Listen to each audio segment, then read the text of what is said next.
صحیح بات ہے، اس میں بھی خامیاں ہیں اور بہت مہنگا لگا ہے اسلام آباد کا. لیکن اصل میں تو ایشو یہ ہے کہ جو گورنمنٹ ہے خصوصاً چودھری نثار کے اندر، انہوں نے بہت ایک سافٹ ایٹیچیوڈ رکھا 4 سال گروپس کے ساتھ. اور آپ نے دیکھا کہ کس طرح سے ہم نے لال مسجد میں تو باقاعدہ کلاسز ہوئیں اور جو وہاں پر معاملہ چلا، وہاں سے جو گفتگو ہوئی، ان کے خلاف کوئی اقدامات نہیں ہوتے. ریاست کی ایک رٹ ہوتی ہے اور وہ ہر ایک سٹیزن کے پیچھے آپ کو لاٹھی دے کے نہیں چل رہے ہوتے. ایک تاثر ہوتا ہے کہ قانون ہے، قانون کے آگے سارے برابر ہیں اور یہ کوئی کرے گا تو قانون اس پر عمل درآمد کرے گا. ہم یہ دیکھتے ہیں کہ یہ جو مذہبی تنظیمیں ہیں، جو بڑے مدرسے ہیں، ان کے سامنے پولیس وغیرہ کی تو بیچاروں کی کوئی اوقات ہی نہیں رہ گئی ہے. وہ اپنی مرضی سے اپنے نظام چلاتے ہیں، ان کی فنڈنگ نہیں روک پا رہی، ان کا جو اسلحہ ہے اس کو نہیں روکا جا پا رہا، اور تمام ان کے جو سیٹ اپس ہیں ان کے اوپر کو بڑی کارروائی. ویسے فواد صاحب، مجھے ایک چیز سمجھ نہیں آتی. 9/11 کے بعد یہی مذہبی جماعتیں پاکستان میں تھیں، یہی قبائلی عوام پاکستان سے محبت کرنے والے تھے، یہی سب کچھ تھا، پاکستان محفوظ تھا، بم دھماکے نہیں ہوتے تھے. لیکن اس کے بعد سارا تان بان یا تانے بانے آ کے مذہبی جماعتوں پہ جوڑ کے یہ ہم اپنے کوڈ سے کیا گرد اڑانا چاہ رہے ہیں؟ حقائق کیا ہیں؟ حقائق کی طرف آئیں. نہیں، یہ بات آپ کی غلط ہے کہ دھماکے نہیں ہوتے تھے. سر آپ مجھے 9/11 سے پہلے بتا دیں خود کچھ دھماکے ہمارے کون سے تھے، ٹی ٹی پی کب بنی تھی؟ ہمیں گراؤنڈ ریئلٹی کی طرف جانے کی ضرورت ہے فواد بھائی. بڑے بڑے دھماکے ہوئے ہیں 9/11 سے پہلے بھی. پشاور پورا جو ہے اس میں روزانہ بم پھٹتا تھا. اس وقت سوویت یونین خاد پاکستان کے ساتھ تھی اور ہم تو ایک بڑے کانفلکٹ میں تھے. ظاہر ہے آپ نے 80 کی دہائی کی تاریخ اگر نہیں پڑھی تو سر میں نے بالکل 110% پڑھی ہے. سر میں نے 110% پڑھی ہے. اور آپ میں اگین آپ سے یہی بتا رہا ہوں کہ سر آپ مجھے مجھے ایک بات بتائیں. کمنٹ نہ کرتے کہ یہاں پر کچھ نہیں فواد صاحب، ایز کمپیئر دیکھیں نا، ایک ہم بہت بڑی جنگ سے وہاں سے نکلے لیکن ہم اس جنگ میں بہت زیادہ. آپ بات کریں، آپ پہلے سوال کریں پھر جواب سنیں نا. آپ سوال کرنے پہلے. اچھا چلیں میں ذرا تھوڑا ریفریز کر دیتا ہوں کہ ہمیں اس میں سے نکلنا کیسے ہے. ایک وفاقی دارالحکومت میں اگر داعش کا جھنڈا لگتا ہے یہ ایک الارمنگ بات ہے. دیکھیں سب سے پہلے تو جو آپ کی لوکل پولیس ہے، تھانہ ہے، جب تک آپ تھانے کو تگڑا نہیں کریں گے، جب تک آپ کا لوکل پولیس مضبوط نہیں ہوگی، لوکل انٹیلیجنس صحیح نہیں ہوگی، یہ کام نہیں رک سکتا. آپ وفاقی سطح کے اوپر بیٹھ کے آپ اداروں کو ارباں روپیہ دیتے جائیں، کوئی فائدہ نہیں ہے. جب تک آپ کی پولیس مضبوط نہیں ہے، لوکل تھانہ مضبوط نہیں ہے، اور لوکل تھانہ آپ کے لوکل جو انفلوئنسر ہیں، چاہے وہ مذہبی طبقہ ہے چاہے وہ کوئی اور پولیٹیکل طبقہ ہے، اس سے تگڑا نہیں ہے اور ان کو احساس نہیں ہے کہ قانون یہاں پہ نافذ ہوگا، یہ پرابلم حل نہیں ہوگی. اور اسلام آباد میں جو احسن اقبال صاحب نے جا کے کل نارووال میں کھڑے ماری، اگر اس کا وہ 1% بھی آ کے اپنی منسٹری پہ توجہ دیں اور اپنی یہاں پر جو لوکل پولیس ہے کم از کم اسلام آباد کی پولیس کو تو ماڈل پولیس بنا دیں، پھر جو ہے وہ آگے چلیں گے. جو آپ کے بڑے شہروں کی پولیس ہے، چاہے کراچی کی پولیس ہے، چاہے آپ کی اسلام آباد کی پولیس ہے، چاہے باقی بڑے شہروں کی پولیس ہے، وہ تو نان ایگزسٹنٹ ہے. تھانے جو ہے اس کو آپ مضبوط کریں. جیسے کے پی میں جو تھانے میں چینج آئی ہے تو ہر ایک کو نظر آ رہی ہے، اور آپ دیکھیں کہ کے پی میں لا اینڈ آرڈر جو ہے وہ کتنا بہتر ہوا ہے پہلے سے. تو میرے خیال میں ایک ہی ماڈل ہے، آپ اپنی لوکل پولیس کو تگڑا کریں، اس کے علاوہ اور کوئی حل نہیں. طاہر عالم صاحب، ہماری اسلام آباد کی لوکل پولیس تگڑی ہے یا کمزور ہے؟ آپ کیا کہیں گے؟ دیکھیے پولیس تگڑی ہے. پولیس نے تو اس وقت بھی جب یہ شروع میں ایک مذہبی مدرسے کی طالبات نے اپنی داعش کے ساتھ اعلانگی کی ویڈیو نشر کی تھی تو پولیس تو اس وقت بھی بڑی اڑی رہی کہ مقدمہ درج کیا جائے. آپ سن رہے ہیں میری بات؟ جی جی جی بالکل. تو لیکن جو ہمارے اس وقت کے وزیر داخلہ تھے انہوں نے وہ کیس درج نہیں ہونے دیا. اسی طرح پولیس کی توجہ اگر ہم غیر متعلقہ ڈیوٹی اور وی آئی پی کی طرف وی آئی پی ڈیوٹی سے ہٹائیں اور پولیس میں پہلے کی طرح کا جو آج سے کافی سال پہلے ایک بیٹ سسٹم ہوتا تھا، انفارمیشن کلیکشن کا ایک ذریعہ ہوتا تھا، اور جتنی ڈیوٹی ہم دوسری جگہوں پر لگاتے ہیں اس سے بھی کم ڈیوٹی اگر ہم انفارمیشن کلیکشن کی طرف لگائیں، ہم پورے اپنے محلوں کی نگرانی کریں، جو کہ یہ سسٹم میں نے اپنے دور میں کیا تھا. اور اس میں ہمیں پبلک کی بھی سپورٹ لینی ہوتی ہے اور پبلک کی مدد سے ہم اپنے علاقے پر نظر رکھیں تو یہ ایسے لوگ جو ہیں وہ پوشیدہ نہیں رہ سکتے. طاہر صاحب آپ ایک اور امپورٹنٹ جو کہ ہماری پولیٹیکل پارٹیز نے مل کے بنایا تھا نیشنل ایکشن پلان، ہم نے نیشنل ایکشن پلان کو اپنے ہاتھوں سے تباہ کیا، ہماری سیاسی جماعتوں نے. اسے نون لیگ ایکشن پلان کہا گیا، اسے سیاست کا کہا گیا، انٹیلیجنس ڈائریکٹوریٹ نہیں بنا، نیکٹا فعال نہیں ہوا. تو اس کے اس طرح کے نتائج تو پھر آپ سمجھتے آنے تھے اس طرح کے آئیں گے؟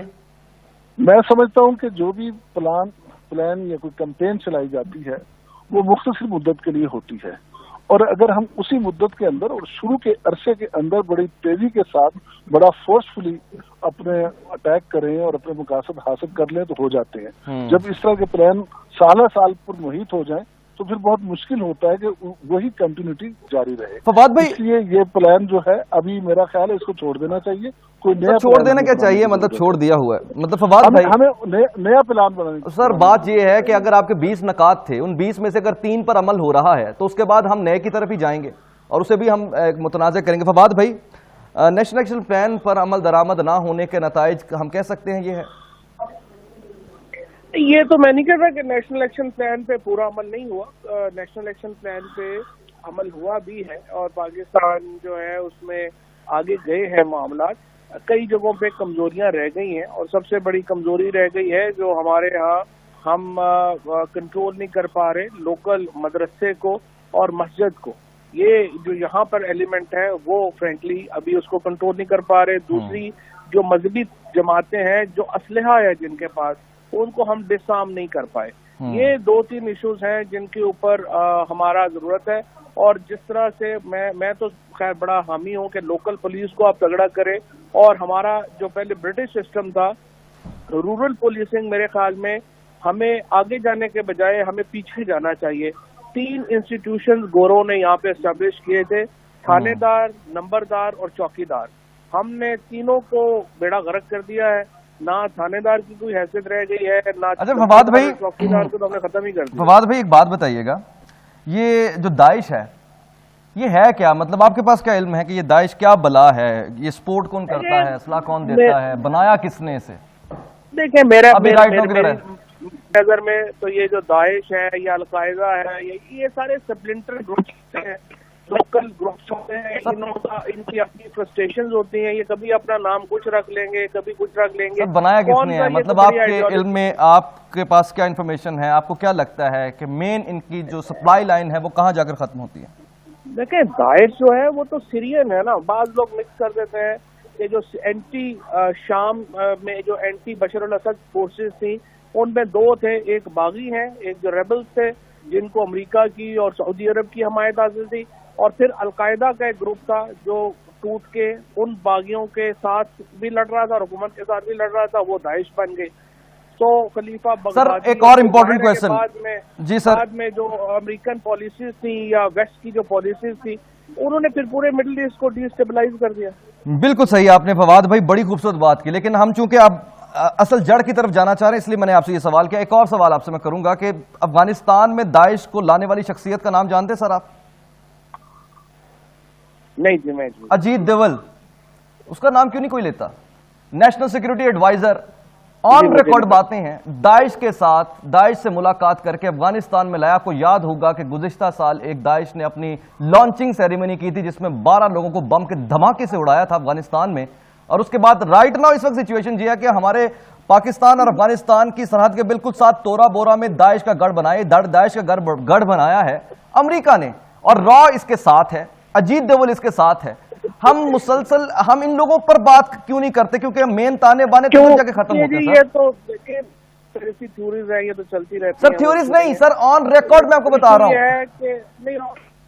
نا اس کی کیا ثبوت ہے؟ سر میں آپ کو ثبوت دے سکتا ہوں. آپ کے انڈین میڈیا کہہ رہا ہے، آپ کا یورپین میڈیا کہہ رہا ہے. سر تھوڑا سیریس بات یہ میں کرنا چاہ رہا تھا کہ یہ جو گروپس ہیں، جو ڈفرینٹ گروپس ہیں، جو کئی داعش ہیں، کئی القاعدہ ہے، کوئی کچھ ہے، یہ فرینک بڑے ریجنل کانفلکٹ کا حصہ ہے. ہم لوگ اکیلے ان کو ختم نہیں کر سکتے، کوئی اس کو اکیلا ختم نہیں کر سکتا. دنیا میں فی الحال وہ میچورٹی، وہ لیڈرشپ نہیں ہے.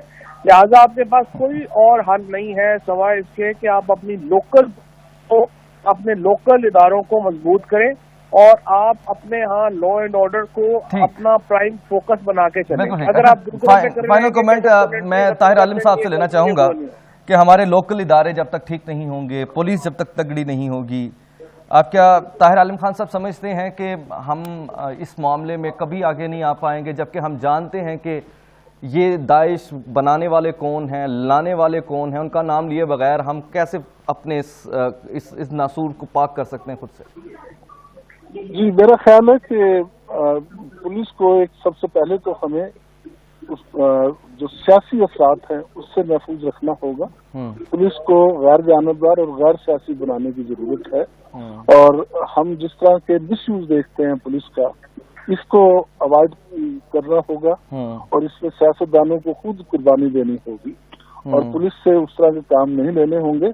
پولیس کو اٹانومی کی ضرورت ہے کہ وہ اپنے فیصلے خود کر سکے اور اس ٹارگٹ فکس کر کے خود سے ان کی طرف بڑھے. بالکل ٹھیک، بہت شکریہ سر طاہر عالم خان صاحب، بہت شکریہ طاہر عالم خان صاحب، سابق آئی جی اسلام آباد ہمارے ساتھ تھے، ساتھ ہی ساتھ فواد چودھری صاحب پاکستان تحریک انصاف کے رہنما ہمارے ساتھ تھے. اگین ہمیں اپنی ذات کو دیکھنا ہوگا، حق بات کی طرف اشارہ کرنا ہوگا. جہاں سے یہ کونپلیں پھوٹ رہی ہیں، ان کونپلوں جہاں اس زمین کو جا کر اسے ڈکا لگانا ہوگا، جیسے ڈکا کہتے ہیں.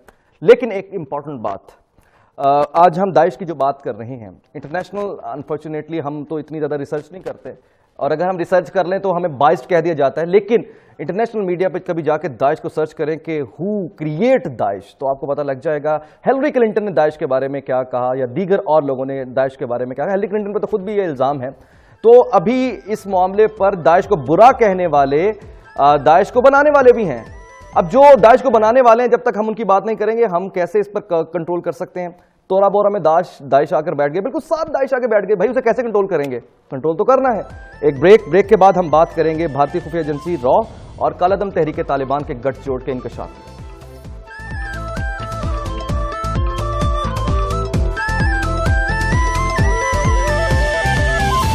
ناظرین، ہم بات کر رہے ہیں ایک بہت بڑا خطرہ جسے دنیا داعش کے نام سے جانتی ہے. سب سے پہلے تو اس بات کو ذہن میں رکھیں کہ داعش کا خطرہ صرف پاکستان کے لیے نہیں بلکہ پوری دنیا کے لیے. شاید امریکہ میں زیادہ داعش کا اثر و رسوخ ہے، یا شاید ہم کہہ سکتے ہیں کہ برطانیہ میں یا دیگر یورپین ممالک میں زیادہ داعش کا اثر و رسوخ ہے. پاکستان میں کسی حد تک کاؤنٹر کیا جا رہا ہے، لیکن اگین ہمیں اس بات کو دیکھنے کی ضرورت ہے، سمجھنے کی ضرورت ہے کہ ہمارے اس افغانستان میں جو حکومت قائم ہے وہ پاکستان کی فیور میں نہیں ہے، وہ کٹ پتلی حکومت ہے، وہ پاکستان کے دشمنوں کے ہاتھ میں کھیلتی ہے. اسے بھارت 2 ہم کہہ سکتے ہیں.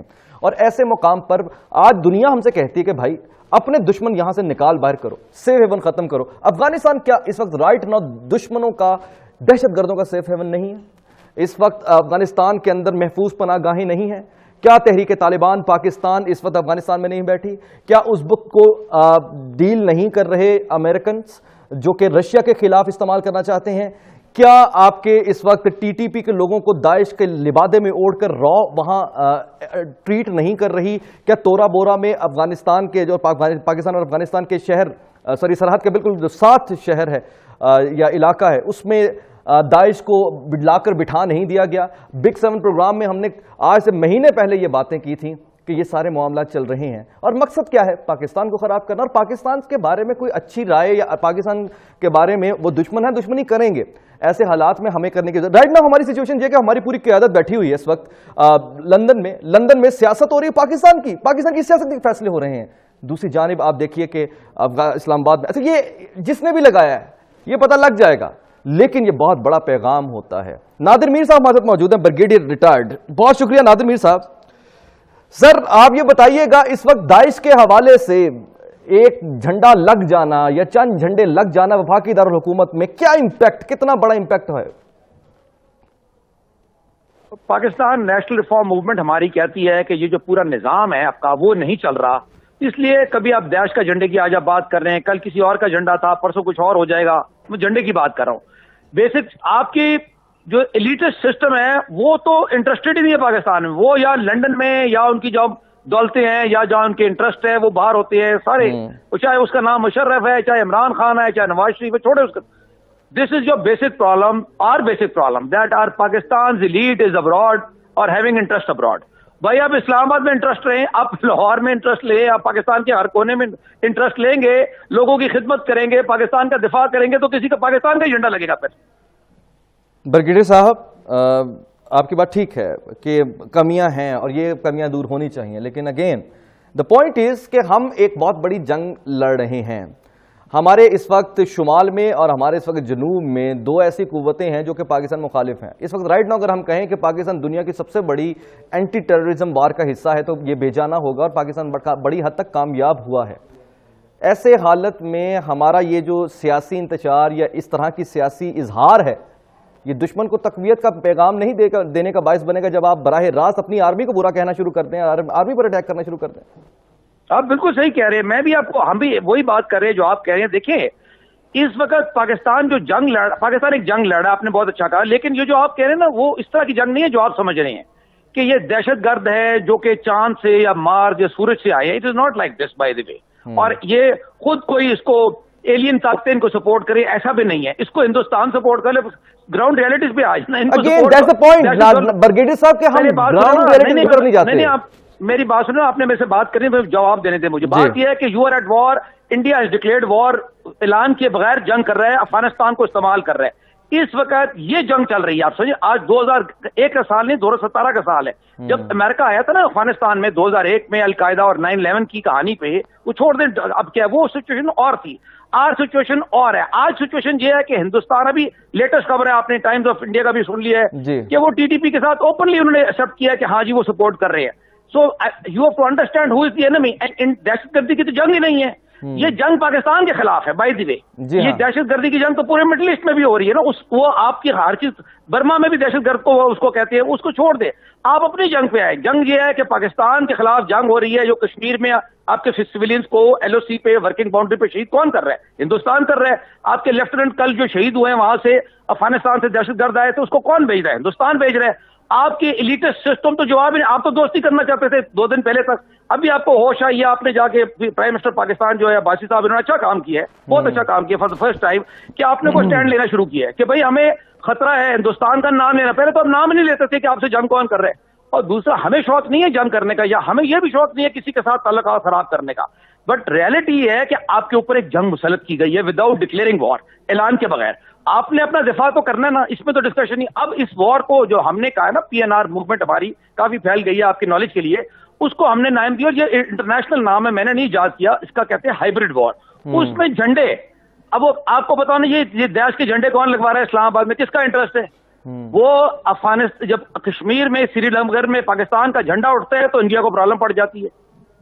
بالکل صحیح. پاکستان کو وہ پاکستان, اس لیے کسی نے یہاں جھنڈے لگانے سمجھے. آپ یہ سمجھے کہ آپ کو ٹیررسٹان کس نے ڈکلیئر کیا یو این میں آپ کے خلاف؟ ہندوستان نے. اپنے دشمن کو پہچانے نا سر, ہم اپنے دشمن کو برگیڈیئر صاحب پہچانتے ہیں, لیکن ہم اس کا نام نہیں لیتے, ہم اس کا نام نہیں لیتے. آج کل بھوشن یادو عالمی قوت میں کدھر ہے, عالمی عدالت میں کدھر ہے, ہمیں نہیں پتا. اچھا میں آپ سے سوال, آپ کی بات نہیں ہو رہی, آپ کی بات نہیں ہو رہی. میں یہ کہہ رہا ہوں ہمارا جو ایلیٹ ہے نا, وہ تو شادیاں اٹینڈ کرتی ہے. عمران خان نے لندن میں شادی اٹینڈ کی ہے, اس انڈیا کے لوگوں کے بالی ووڈ ایکٹرز اور بزنس مین کے ساتھ جو جنگ کر رہا ہے آپ کے ساتھ. اور اسی طرح باقی, میں عمران خان کی بات نہیں, میں ایک سسٹم کی بات بتا رہا ہوں. It is not about Imran Khan, I am talking. میں تو ایک ذہن کی بات کر رہا ہوں کہ آپ اپنے, مطلب آپ تو, مطلب ناٹ یو, میں آپ کی بات نہیں کر رہا, میں ایک ایلیٹسٹ سسٹم کا, جو آپ کی ایلیٹ ہے نا, وہ ابو لا ہے, وہ قانون سے اوپر ہے, وہ پاکستان سے اوپر اپنے کو سمجھتی ہے. یہ پرابلم ہے, اس کو بھی تو مانے نا آپ. ٹھیک, بہت شکریہ برگیڈیئر ریٹائرڈ نادر میر صاحب. اور ابھی بھارتی اخبار ہندوستان ٹائمز نے جو اعتراف کیا ہے کہ ٹی ٹی پی, تحریک طالبان پاکستان, اور را, ان دونوں کا آپس میں گٹ. لیکن آپ کی نالج کے لیے بتاتے جائیں کہ ڈما ڈولا میں ہونے والا واقعہ, ڈما ڈولا کہہ لیں یا ثانیہ اے پی ایس کہہ لیں, یہ اے پی ایس سے پہلے کا اے پی ایس ہے. اس کے بعد یہ تحریک طالبان پاکستان, را نے ہمدردیاں سمیٹتے ہوئے اس کی تشکیل دی تھی, اور اس کی بہت ساری تصویریں آ چکی ہیں. آج 2017 میں بیٹھ کر اگر ہندوستان ٹائمز آف انڈیا جو بھی ہے وہ اعتراض کر رہا ہے, تو ہم تو آج سے 10 سال پہلے اس بات کو جان چکے ہیں را نے بنایا, پھر ہم کیوں خاموش ہیں, کیا کرنا چاہتے ہیں. بریک کے بعد خوش آمدید ناظرین, اور ہم بات کریں گے سبزیوں کی. عام طور پر ایک وقت تھا جب ہم سبزی کھایا کرتے تھے, انتظار کیا کرتے تھے کب گھر میں گوشت پکے گا, کیونکہ سبزی سستی ہوتی تھی, لیکن اب حالات یہ ہیں کہ گوشت ہم گھر میں پکا لیتے ہیں لیکن سبزی پکانا ایک بڑا جوئے شیر لانے کے مترادف ہو چکا ہے. دالیں اس طرح بہت مہنگی ہو چکی ہیں. تو حکومت کی جو پالیسیز ہیں اس نے ہماری زندگیوں میں ایک ایسی تبدیلی برپا کر دی ہے. آج سبزی کھانے والا بھی امیر اپنے آپ کو متصور کرتا ہے. جو بندہ سبزی سے لے کر جا رہا ہوتا ہے, جو گزرنے والے ہوتے ہیں, اس کی سبزی کو رشک کی نگاہ سے دیکھ رہے ہوتے ہیں. ہائے بھائی آج آلو لے کے جا رہا ہے. اور جو بندہ ٹماٹر لے کے جا رہا ہو وہ تو سیٹھ بن جاتا ہے. اور 1 کلو ٹماٹر والے بندے کے بارے میں تو یقیناً جو راہ گزرتے ہیں ہر مڑ کے لوگ دیکھ رہے ہیں. یہ ہوتی پالیسی. ایک عام بندے کو بھی خاص بنا دیا ہے حکومت نے. ملک زین صاحب سے جانتے ہیں, ہمارے نمائندے ہیں, سبزی کے معاملات کیا چل رہے ہیں جو اس حد تک اطلاعات مل رہی ہیں, کیونکہ ہر گھر میں ابھی سبزی کے بارے میں بڑی مزیدار باتیں کرنی ہیں آپ سے. سبزیوں کے بارے میں بڑی مزیدار باتیں کرنی ہیں. کوئی پوچھتا نہیں تھا لیکن اب جو پوچھتا ہے اس کے اوسان خطا ہو جاتے ہیں. ملک زین ذرا بتائیے گا اس وقت سبزی منڈی میں سبزیوں کی حالت کیا ہے؟ پرائسز جو ہیں بہت زیادہ جو آسمان سے باتیں کر رہی ہیں, ان کی وجوہات کیا ہیں؟